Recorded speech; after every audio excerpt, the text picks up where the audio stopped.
গরিবের সংসার হলেও অগাছালো ঘরগুলোকে গুছিয়ে পরিপাটি করে রাখার চেষ্টা করি। হয়তো এটাই নিয়তি। যদি সব পাওয়া যেত হাতের কাছে, হয়তো সবটাই আমরা পূরণ করে নিতে পারতাম। কিন্তু ভাগ্যের কাছে কোনো কিছুই নয়।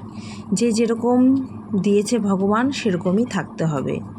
তো যেরকমই থাক ঘর, সেগুলোই কিন্তু গুছিয়ে রাখার চেষ্টা করি। তো ঘুম থেকে উঠেই কিন্তু প্রতিদিনের যে সকালের রুটিন সেটাই নিয়ে চলে এলাম। তো আজকে সকাল সকালই উঠে পড়েছি। তো তোমাদের সঙ্গে সেটাই আজকে ভাগ করে নেব। কি করব বলো, গরিব তো বলে কয়ে আসে না, আর কেউ হতেও চায় না। এখন যেটা আছি সেটা নিয়েই সন্তুষ্ট থাকতে হবে।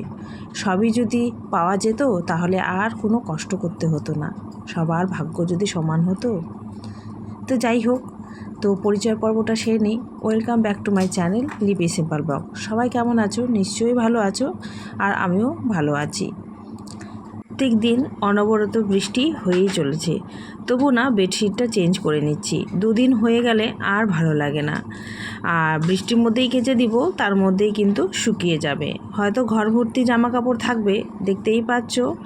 প্রত্যেক দিন এইভাবে কাপড় ঝোলানো থাকছে ঘরের মধ্যেই, কিছু করার নেই। আর ঘরে জায়গাও কম, তাই ঘরের মধ্যেই মেলে দিই, আর এইভাবে ফ্যানের হাওয়াতে শুকিয়ে যায়। তাই প্রত্যেক দিন আর জমা করি না, প্রত্যেক দিনেরটা প্রত্যেক দিন কেচে নেওয়ার চেষ্টা করি। তো এইভাবেই চলছে আর কি। আর কবে বৃষ্টি থামবে বলতে পারছি না। তো যখনই একটু রোদ দেখতে পাই তখনই কাপড়গুলো দৌড়ে গিয়ে মেলে দিয়ে আসি। তো এই যে কথা বলতে বলতে আমার বিছানাটাও কিন্তু গোছানো হয়ে গেছে। আমার কাছে অত দামি দামি জিনিসপত্র নেই যে খুব সুন্দর করে সাজিয়ে রাখবো, কিন্তু যা আছে সেটাই একটু গুছিয়ে রাখার চেষ্টা করি। আর ওটাই গুছিয়ে রাখলে ওটাই মনে সন্তুষ্টি পাই। তাই আমি প্রত্যেক দিন যখন ডিউটি যাওয়ার আগে এভাবে করে রাখার চেষ্টা করি, কেন পরে তো আমি আর সময় পাবো না। যেন আমাদের প্রত্যেক দিন কাজে বেরোতে হয়, তাই সকালবেলা ছাড়া আর কিন্তু দুপুরবেলা বলো রাত্রে বলো কোনো সময় নেই। তাই সকালবেলায় একটু করে নেওয়ার চেষ্টা করি। আর সকালবেলাটা করে নিলে কি অনেকটাই হালকা লাগে। কপালে তো আর রাজপ্রাসাদ নেই, তাই এই ভাঙা টুটা ঘরটাই এখন মনে হচ্ছে আমার স্বপ্ন। যখনই কাজের থেকে আসি না কেন, এটাই মনে হয় স্বর্গ। আর এখানে এসেই কিন্তু শান্তি পাই। যতই বাইরে সারাদিন দেখবে ক্লান্তি ভাব আসে, মনে হয় কখন বাড়ি যাব, বাড়িতে গিয়ে একটু রেস্ট করব। তো যাই হোক, এই দেখো বলতে বলতে ঘরগুলো আমার মোটামুটি গোছানো হয়ে যাচ্ছে। প্রত্যেক দিন রাত্রেবেলা সব গোলমাল হয়ে থাকে ঘরগুলো, দেখতেই পাচ্ছ। এর আগেও বহুবার আমি শেয়ার করেছি যে বাবু পড়াশোনা করে এটা টানে ওটা টানে, আর সকালবেলা একটু গুছিয়ে রাখার চেষ্টা করি। তো সারাটা দিন তো আর গুছিয়ে থাকবে না, যে যে যখন পারবে সেই সেরকম টেনে নেবে। তাও যতটুকু পারি করে রাখার চেষ্টা করছি। গুছিয়ে রাখলে সেই ভাঙাটুটা ঘরটাও দেখতে সুন্দর লাগে, দেখবে মন থেকে আলাদা একটা অনুভূতি জাগে। তাই সেটাকেই একটু একটু করে গুছিয়ে রাখার চেষ্টা করি। যতটুকু করেছি অনেক কষ্ট করে তিল তিল করে কিন্তু গড়ে তুলেছি, তাই যতটুকু আছে সেটা নিয়েই সন্তুষ্ট। কি করব বলো, সব যদি চাইলেই পাওয়া যেত তাহলে তো আর কোনো ব্যাপারই ছিল না। তাই ভগবান যেটা দিয়েছে সেটা নিয়েই খুশি থাকার চেষ্টা করি, সেটাই একটু পরিষ্কার পরিচ্ছন্ন করে রাখার চেষ্টা করি। আর পরিষ্কার পরিচ্ছন্ন থাকলে সবারই দেখবে ভালো লাগে। তো এই যে এগুলো করে কিন্তু বাদবাকি আরও অন্যান্য কাজ আছে, সেগুলো একটু একটু করে তোমাদের সঙ্গে শেয়ার করব। তো যে যেখান থেকেই দেখছো আমার ভিডিও, তোমাদের যদি ভালো লেগে থাকে তাহলে অবশ্যই কিন্তু লাইক আর কমেন্ট করে দিও, আর সাথে হাইপ করতে ভুলো না। তোমাদের ভালোবাসা আমার খুবই দরকার। ঘরবাড়িগুলো গোছানো তো হয়ে গেছে, এখন হচ্ছে ঝাড়ু দিয়ে নেব, তারপর হচ্ছে মোছার পালা। সেগুলো তো নিত্যদিনের কাজ আমাদের সংসারে, সেগুলো তো করতেই হবে। এগুলো না করলে লক্ষ্মীশ্রী থাকবে কি করে বলো তো। তো এই যে প্রত্যেক দিন নিট অ্যান্ড ক্লিন করে নিই, করে নিয়ে তারপর কিন্তু আবার স্নান আছে, সেরে রান্নাবান্না সেগুলো করে আবার বাইরে ডিউটির জন্য বেরোতে হবে। তো বাইরে মাও আছে, দিদিও আছে, ওরাও অনেকটা হেল্প করে, যে যখন পারি আমরা করে নিই মিলেমিশে।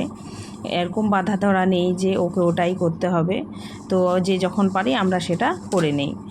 আর আর দিনের বেলা যেহেতু রান্নার ঝামেলাটা আমি বেশি করতে পারি না, ওই যে বেরিয়ে যেতে হয়, তাই রাত্রে রান্না বান্নাটা কিন্তু আমাকেই করতে হয়।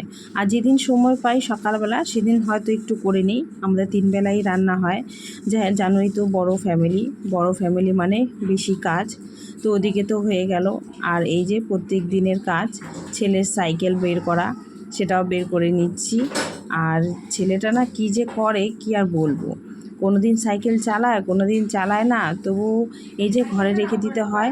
চোরের যা উৎপাত, বাইরে রেখে দিলে বাই চান্স যদি চুরি হয়ে যায়, তারপর তো ছেলের সেই কান্নাকাটি শুরু হয়ে যাবে। তাই প্রত্যেক দিন এই সাইকেল ওঠানো, সাইকেল নামানো ছেলেরাই করে থাকে বেশিরভাগ। তো আজকে নামায়নি, তাই আমিই নামিয়ে নিলাম আর কি। তো দিদি আর মা রান্নাঘরের কাজটা করছে, আর আমি এদিকে ঘর দোরের পরিষ্কার পরিচ্ছন্ন কাজগুলো করে নিচ্ছি। আর মেনলি কিন্তু আমরা সকালবেলাটাই বেশি পরিষ্কার পরিচ্ছন্নটা করে নিই।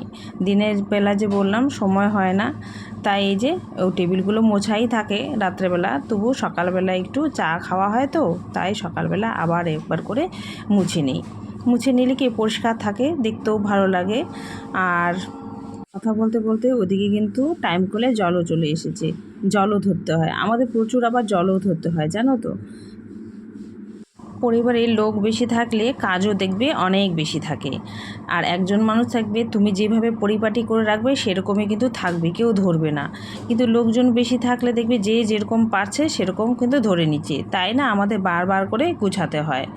তো সারাটা দিন তো আমি থাকি না, তাই সকালবেলাটাই করে নিচ্ছি। তো একটু পরে আবার দেখবে সব গোলমাল হয়ে গেছে। তো কী আর করা যাবে। তো এই কথা বলতে বলতে এখন ঘরটাও মুছে নেব আর পরিষ্কার পরিচ্ছন্ন করে নেব। আর প্রত্যেক দিন আমাদের 2-3 বার করে কিন্তু ঘর মোছা হয়, কেন লোকজনও বেশি, এই যে হাঁটা চলাও হয় বেশি। তা আমি সকালবেলাটা এইভাবে মুছে নিচ্ছি, তো দুপুরবেলাও মা যখন পারে মাও কিন্তু করে নেয়। আর সংসারে কিন্তু সকালবেলাটাই চাপ বেশি, যেহেতু সকালে আমাদের 10টার মধ্যেই সব রান্নাবান্না লাগে, সবাই খেয়ে বেরিয়ে যায়। আমাদের হচ্ছে অত তো আমরা বড় লোক না, দিন আনা দিন খাওয়া মানুষের মতো, কাজ না করলে খাবো কি, সেরকম ব্যাপারটা। তো তোমাদের সঙ্গে তো আর কোনো কিছু লুকানোর নেই, সবটাই তোমাদের সঙ্গে শেয়ার করি। তাই কিন্তু আমাকেও কাজে বেরোতে হয়।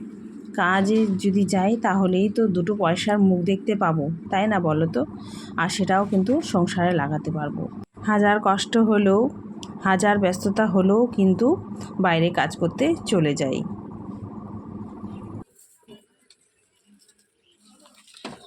এই যে এখন বেরিয়ে যাচ্ছি।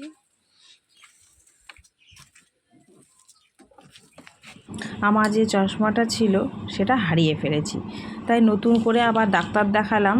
ডাক্তার দেখিয়ে আবার নতুন চশমা নিলাম। তো এবার একটা সিম্পলই চশমা নিয়েছি হোয়াইটের মধ্যে, তোমাদের সঙ্গে পরে শেয়ার করব। এখন অর্ডার দিলাম, তার মধ্যে না আবার শরীরটা একটু খারাপ, তো একটু যাব ডাক্তারের কাছে। তো একটু ডাক্তার দেখিয়ে আসি। আর কবে থেকে শরীরটা একটু খারাপই লাগছে। মনে হয় না বেশি মোবাইল ঘাটাঘাটি করার জন্যই এমনটা হয়েছে। তো তোমাদেরও কি এরকমটা হয় বলো তো, একটু কমেন্টে জানাবে। আমার তো মোবাইল ঘাঁটতে ঘাঁটতে শরীরটাই খারাপ হয়ে যাচ্ছে। তো আবার ডিউটিতে গেলাম, বৃষ্টিতে ভিজে ভিজে এলাম।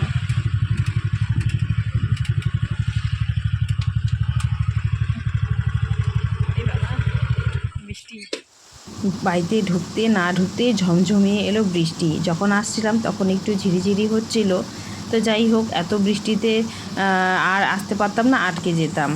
তো চলো আবার কিন্তু খেয়ে দিয়ে ডিউটিতে যেতে হবে। ভাত বসিয়েছি, ভিতরে দিয়েছি আলু সিদ্ধ, আর দিয়েছি দেখো ঢেঁড়স সিদ্ধ। কে কে আছো বন্ধুরা এরকম তোমরা দাও, একটু কমেন্টে জানাবে। দুপুরবেলা রয়েছে মাছ আর ডাল, আর তাই একটু বেগুন ভেজে নিচ্ছি। ডিউটি থেকে আসার পর কোনো আর ভিডিও করিনি, চলে এসেছি একেবারে ফ্রেশ হয়ে রান্নাঘরে রান্না করতে।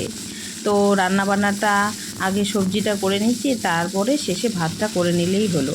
তো এইদিকে আবার আর্টের টিচার এসেছে বাবুর আর্ট শেখাতে, তো ওনাকেও একটু চা করে দেব। তো এই যে বেগুন ভাজাটা ভেজে নিয়ে তারপর হচ্ছে ওনাকে একটু চা করে দেব। তো তোমাদের সঙ্গে আজকে ভিডিও শেয়ার করলাম, কেমন লাগলো অবশ্যই জানাবে। আর এদিকে কিন্তু আমার এই দেখো বেগুন ভাজা হয়ে গেছে। তো চলো চাটা করে নিই। এই যে টিচারকে যাই চাটা দিয়ে আসি। তোমাদের কেমন লাগছে অবশ্যই কিন্তু বলবে, অপেক্ষায় থাকবো। তোমাদের লাইক আর কমেন্ট আমাকে ভিডিও বানার আগ্রহটা বাড়ায়। আর এই যে টিচারকে তো দেখানো যাবে না, উনি পছন্দ করেন না, তো 4 জনের মধ্যে 2 জন আজকে করছে ড্রয়িং। তো চলো আজকের মতো সকলকে গুড নাইট জানিয়ে ভিডিওটা এখানেই শেষ করছি।